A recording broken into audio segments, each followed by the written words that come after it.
Welcome to the Dark Carnival. This is a network where everyone and everything is connected. Dark Carnival Network. Get connected, bitch. Try to make the best of your fucking time, man. It's all you have. Are you gonna leave that thorn in your foot? Or are you gonna pull that motherfucker out, man? Whatever it is. And that's like the new album. Fearless Fred Fury, fight back.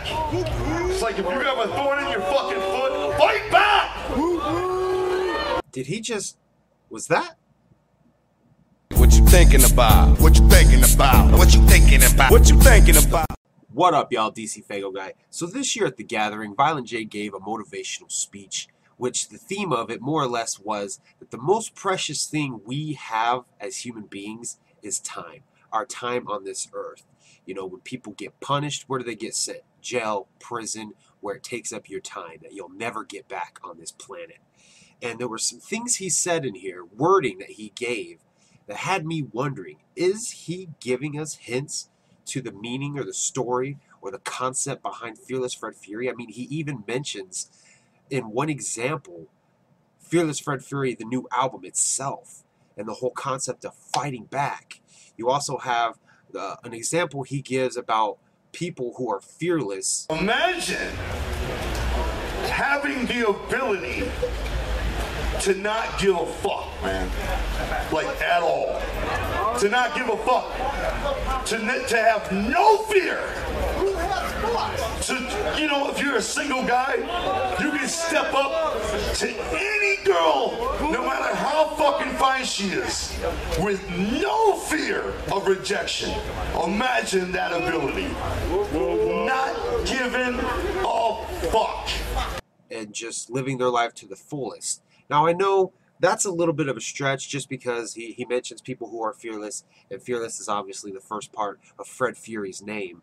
But just these two things being mentioned in this motivational speech had my mind going crazy the whole time of, did he just kind of hint or kind of foreshadow Fearless Fred Fury in this motivational speech?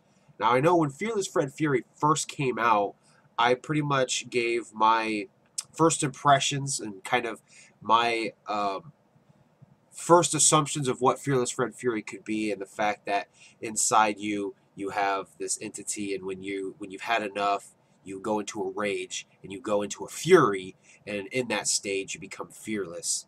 But this kind of could go hand in hand. I don't fully know, but just the way he's wording things, it's almost like Fearless Fred Fury is that heightened state of not being afraid to fight back when things in your life aren't going the way they should be or the way you want them to. I know they've heavily kind of pushed that extra theme of fight back, and they've had that fist as part of its slogan. So I don't know. It's got me rethinking everything I originally thought of Fearless Fred Fury being a state of rage and being fearless. I'm thinking now it's more so of something more motivational of how to be fearless and not afraid to fight back when things aren't going the way you want in your life. You know, I don't know where the beware would come into though in this one. That's the one I'm still trying to connect. How can beware, fight back, and that fearless fury of being, you know, you take charge of your life. Go the Gary way. I know even Ouija Matt kind of pushed that in his seminar. That's the fucking Gary way. When shit ain't getting done, you go and do it. Because if you want something done right, Gary's got to do it. And you're Gary, so do it the fucking Gary way, homie. So, I mean, even Ouija's kind of throwing little hints out there, because obviously if he's behind the scenes, maybe he's getting to talk with ICP about the concept of this album. So maybe he's even... you know, kind of hinting it there. I don't know. I don't fully know.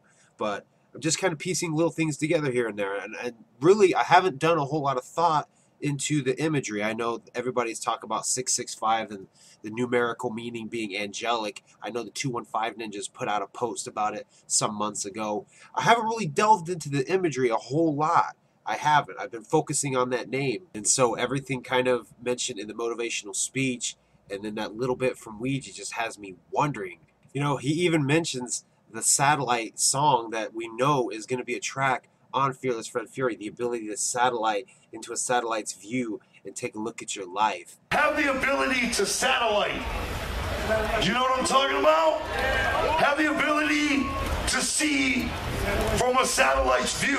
When you're in the everyday hustle of your life, shitty things happen.